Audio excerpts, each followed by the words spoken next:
Honorable Men Discord, Chris Johnson, ALS awareness. Let's talk about it. How you see yourself is how you perceived. I see a man strong, gifted, head strapping, never down on his knees, begging. Gotta make a way, even in my darkest hour. Say the odds against me was new. I would never cower. As always, welcome back to another episode. If you haven't already, hit that like button, hit that subscribe button. Tell a friend to tell a friend. I drop episodes daily at 5 p.m. Eastern Time. So I'm going to go straight into it. This is something that I came across that is just a sad story. It's sad, and honestly, it was through this story that I became even more aware of ALS. The last time I've heard of ALS was when they had the ice bucket challenge, but even then, I was so preoccupied I didn't really know in depth what it meant and how severe it is.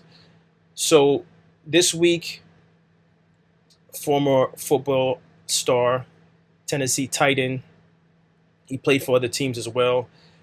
He sat down in a Good Morning America interview to let the world know that he's battling ALS. And what I have beside me is a clip from that interview. And then I have some other things regarding ALS queued up, and we'll get into it in just a moment. So let me just take a look at this. Like for people to know. First, I want people to know that I'm still me. ALS has changed what my body can do, but it hasn't changed who I am. In 2025, at the age of 39, Johnson was diagnosed with ALS, the disease progressing so rapidly that he now uses his eyes to trigger a speech-generating device to speak. ALS. They told us about a medication that might extend life by a few months. Then they told us to get our affairs in order. It was hard hearing that, but after watching Good Morning America and seeing Dr. Merritt with Eric Dane, we reached out to her. She was willing to think more creatively, offering experimental treatments that might help and advance research. What would you like for people to know? Horrible. When I saw this interview, the first thing that came to mind, which pretty much I would assume is similar, is sleep paralysis and how frightening sleep paralysis is. I don't know if any of you watching this episode has ever experienced sleep paralysis, but I have when I was much younger. And it's frightening because it's almost like your mind is fighting with your body to respond. And then when you snap out of it, you kind of like have like a jolt of energy. Now, at times, I questioned at the times when I had sleep paralysis, I questioned whether or not I was dreaming or not.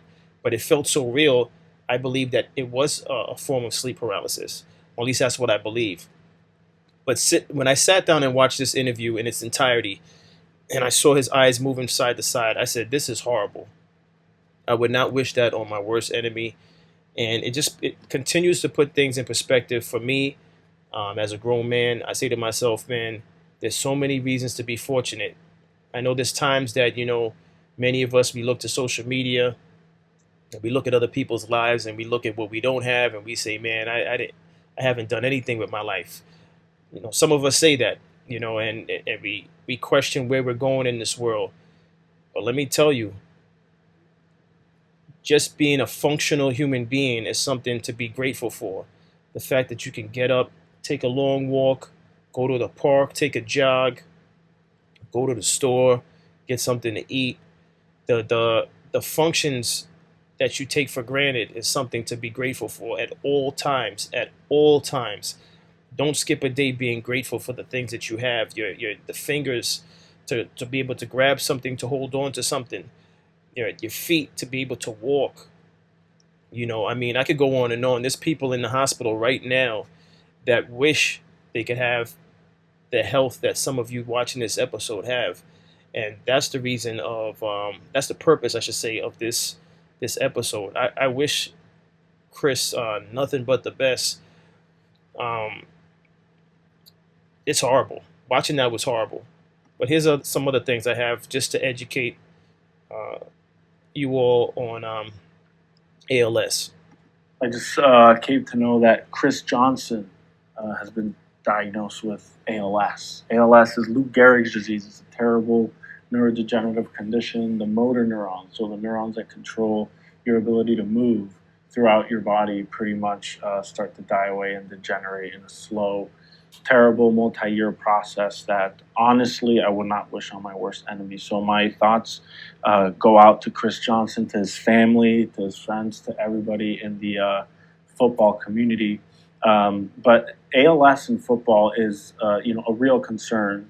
A study came out of like 20,000 NFL players, and they found that the ALS incidence and ALS mortality was almost 4 times higher than expected when you compared them to the general male population.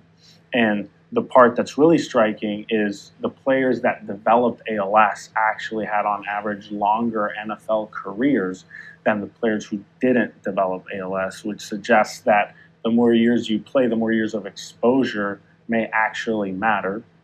Now, this doesn't prove that football causes ALS. ALS is really complex. There's genetics involved, environment, intense physical activity, and a bunch of other factors can and likely contribute to the development of ALS. But the signal is hard to ignore. The concern isn't just the big concussion that everyone remembers. It's just hitting your head constantly over and over and over again, maybe not to the level that causes a concussion, but, could still accumulate a lot of damage over years and years of play of someone who has like a big illustrious NFL career like Chris Johnson had. So, takeaways and panic is prevention, right? Like, how do we prevent these repetitive head impacts over and over and over again that might be contributing to and serving as a risk factor for the development of ALS? So like teaching safer techniques, limiting high contact practices, tracking neurological symptoms, and then if an athlete actually has a concussion, making sure that we're pulling them out and managing them properly, right? Because protecting the brain isn't just about one season, as you can tell with Chris Johnson. It's literally about a person's entire future, an entire life moving forward after football. So again, my condolences to Chris Johnson. I hope that he finds some purpose in this, because certainly I think that's going to be necessary for him moving forward. I hope that he has the support from his family and his friends. I'm sure he does, but just wishing him the best. Horrible. So this is an earlier interview when Chris Johnson was much healthier, just so you can see the difference in the man and how he was. It was like my first time ever being able to hit free agency at the right time. Because when I left Tennessee, when I got released, free agency was already over. So this was going to be my first time ever being able to hit free agency. And then like for that to happen and that to set me back, like I got shot in my shoulder, and like even when I got shot, I was still good. Like, you know what I'm saying? I broke collarbone, rib, shoulder bone, all that. I broke all those bones, but that shit is only like 4 to 6 weeks to recover. But like 2 weeks after I got shot, my hand started twitching, right? Twitching and shit like that. It started burning sensation. So I can't use my hand for like 4 to 5 months or whatever. And like shit, in football, you gotta use your hands. The running back, they give you the ball. They give you the ball. You got to catch the ball, all that type of thing. So when that happened, that really fucked me up in the head, because it was like, damn. It was like my first time ever. So the header says, I believe this is what triggered ALS, because he as he mentioned, he was shot in his shoulder. But there's been other well-known people that developed ALS, and it wasn't from a gunshot wound, and it wasn't from head injuries. So that's why it's very important to look into this, just to be aware of it. And furthermore, at the time, again, when this was first really brought to my attention, was the ALS challenge. And to be honest with you, I remember some people making parodies and jokes about it. And I really, again, didn't know the severity of ALS. And now at this age, knowing the severity of ALS, it's really no laughing matter. There's nothing to find humorous about this. Again, if you ever have experienced some form of paralysis, you can only imagine what it's like for Chris to live his day-to-day like this. So right here I have a chart depicting how early stage ALS affects the body. You see, starting with the right going clockwise, um, it's slurred speech, trouble breathing, twitching,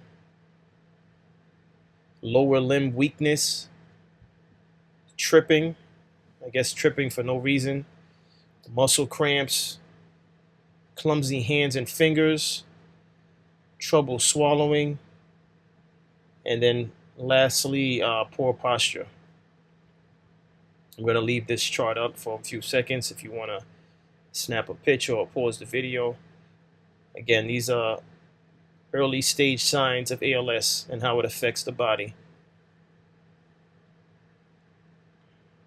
I have somebody above my thumbnail box says I have all of that.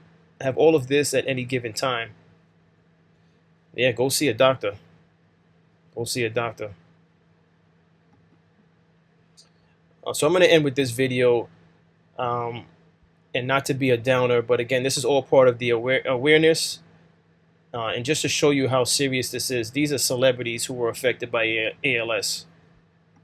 Who suffered from ALS. The last one broke everyone's heart. Number 1, Roberta Flack, the voice behind Killing Me Softly. In 2022, ALS took her ability to sing. She chose to document her journey, sharing it with grace and courage. Number 2, Stephen Hawking. Diagnosed at 21, doctors gave him 2 years.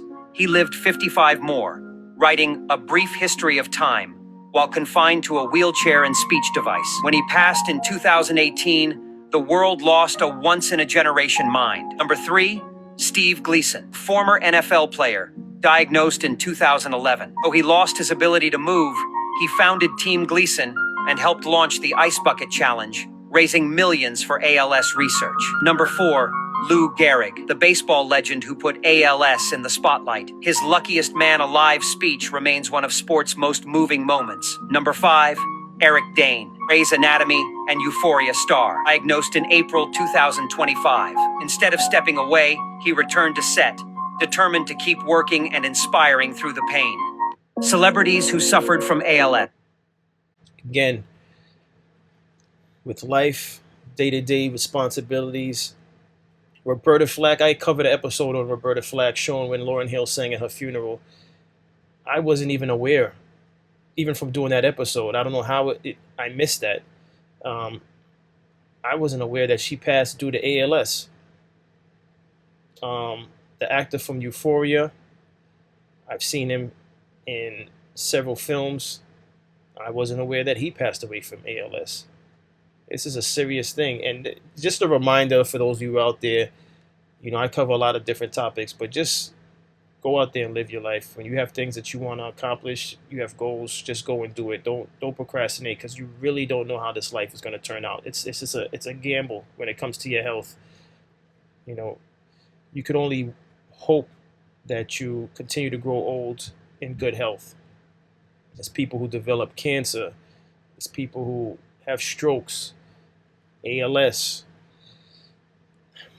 accidents. And this is not to make you fear walking outside or living life. It's just to make you aware that don't think that you're in control of anything. Because any one of these people that was just shown in this video wouldn't have chosen to have ALS. All right. And we're also talking about people who one would say is well off and financially able to take care of themselves if they develop it.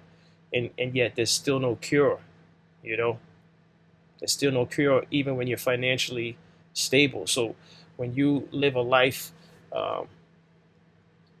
solely surrounding finances and money, just know that money's not going to be the end-all be-all of everything. God forbid you develop some type of disease or sickness, which is why if you're healthy today and you're watching this episode, don't take life for granted. Do the things that you desire. Set goals and strive to reach those goals. Let that be your motivation, seeing things like this. And by all means, definitely don't laugh at people that are going through hard times, because you never know how your life is going to play out. So always be humble. Always be humble. Be confident. Be grateful, but be humble for this reason. And this, for me, when I see things like this, when I cover episodes like this, it just reminds me: stay humble. Don't get big headed. Don't think that you're running things. Don't think that you're special. Never think that you're special.